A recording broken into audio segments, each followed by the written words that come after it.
Today, is DFA disappearing?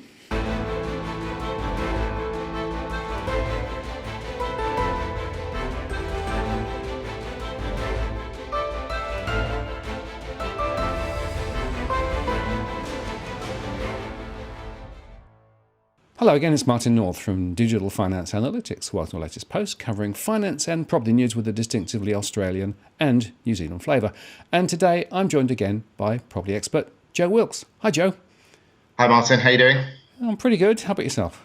Not bad, not bad. I'm still here, although I'm not sure whether people want me here at the moment. Yeah, it's really weird, isn't it? Because no, DFA is not going away, but it looks as though in some quarters you're being banned.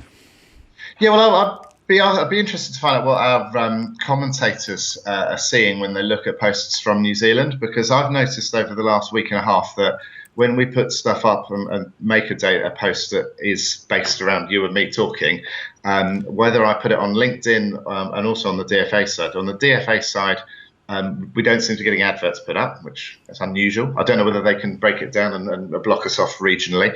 And on the LinkedIn side, every time I put something up that's, I think educational, we put a bit of effort in to try and help people understand what's going on. The LinkedIn pages don't allow the main image of the post that we put up. So I just want to see if anybody else is having that experience of not seeing adverts, or if they are reposting stuff, whether or not the image is being blocked, because it's always nice to know what's going on out there. And separately, Martin, I got myself in trouble last week. You got a black mark against your name, Joe. I have, yeah. I was, I felt it important, and I was posting comments and views on a financial website in New Zealand, interest.co.nz. I may as well say who they are. And I've been doing that for a few months, so just thought, well, we're doing this, and let's spread the message, spread a bit of an alternative view on what's going on, and. Well, for a long time, we've not been able to post links of the DFA stuff on their site. They don't like it in the comments section. And I can understand that they're running a business and they don't want an alternative viewpoint to what they're projecting. So I haven't been able to do that, but I have been able to post comments that just talked about credit, talked about changes of things, talked about volume transactions. The cheerleaders at the moment in New Zealand are out in force, and there's been a lot of articles. We talked about the armour-plated housing bubble a couple of days ago. And, I tried to post some information on this site. It was really bizarre because Tuesday last week, we had an article by the chief economist of Bank of New Zealand, very much saying how New Zealand's infallible, nothing can possibly go wrong. And I thought, okay, fair enough, that's a narrative, and they've published it, and it was very much his viewpoint. The following day, there was an article from the chief economist of Auckland City Council, David Norman, who I respect as an economist, and I've used some of his stuff in our posts. But again, very sort of one-sided article, totally neglecting the role of credit in the market. So on that article of Mr. Norman's, which was Wednesday last week, I've just posted a little comment saying, this is remarkable. We've had Tony Alexander on Tuesday. We've got Mr. Norman on Wednesday. Are we going to have Dominic Stevens from Westpac? He's their chief economist on Thursday.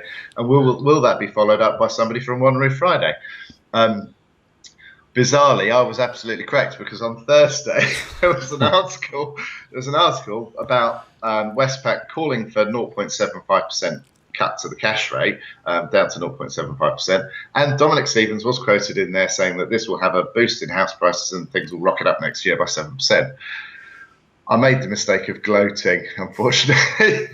And that's it. Within half an hour, I got an email saying, thanks very much for all your time, but your powers of commentary have been rescinded. So I need people, if they do like the DFA stuff, like the message, you've got to take over from me now and help us get this message out to other people around the country. What did you actually say? It must have been something terrible to be banned. It was just purely a prediction of the next Sproiker that they would pull onto stage and quote an article as gospel.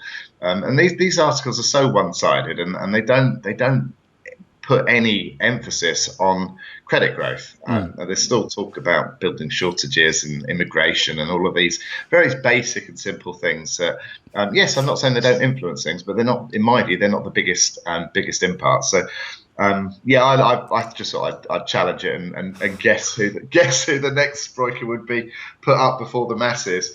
And then, again, Saturday, I read an article. I'm not allowed to comment on it anymore, but there's an article by one of their journalists talking about we need to encourage first-time buyers to withdraw their Kiwi savers, not so they can buy a house where they live, but so they can buy an investment property in the regions.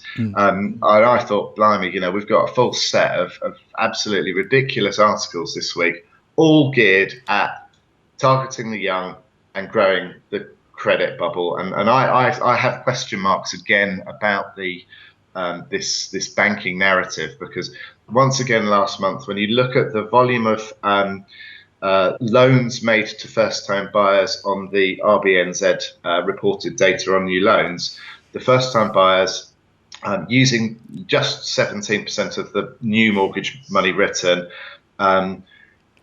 and I think it was 2,100 loans off the top of my head. That equates to 37% of the real estate purchases that were made in the country.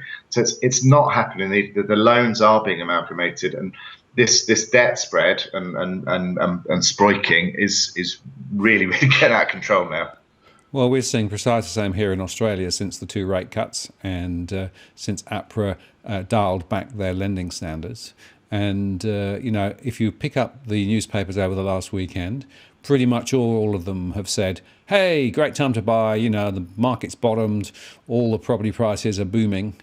But if you look at the data, there's almost no move, very slight, but nothing. And then they quote the auction clearance rates, as we discussed previously, but of course on absolutely minimal volumes.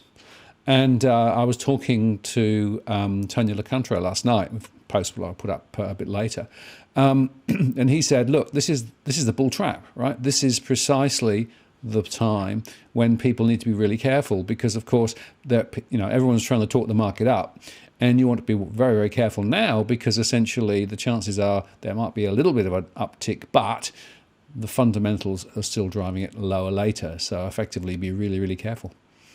Yeah, well, we've seen a drop-off in the transactional volumes around the country, and I think maybe we'll keep this post short, and then I'll talk about, I've had my rant about being bound, and I've been told I can't do so, and then maybe we'll have another post and I'll talk about the data, because some of it is actually really telling now.